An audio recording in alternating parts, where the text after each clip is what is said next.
আসসালামু আলাইকুম। আশা করি সবাই ভালো আছেন। আপনার সম্ভবত টি-20 দলটা পেয়ে গেছেন।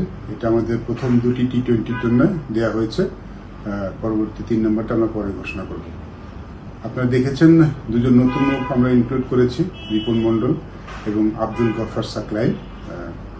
অবভিয়াসলি রিপন মণ্ডল খুব ভালো করছিলেন, ভালো করছেন। আমরা মনে করছি যে শেষের দিকে ডেথ ওভারে এবং শুরুর দিকে তার উইকেট নেওয়ার সক্ষমতা আছে, সেটা আমরা ভালো মতো ব্যবহার করতে পারবো।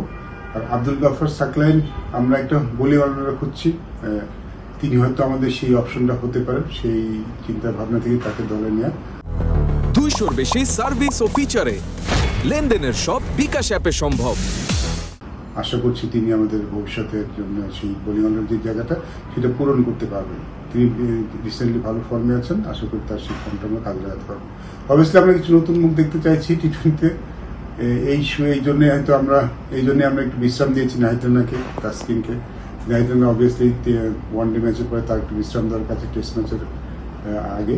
অ্যাট দ্য সেম টাইম টি-20-তে আমরা কিছু নতুন মুখ ট্রাই করবো, সেই ভাবনাতেই আসে দুজনের দলে আসা।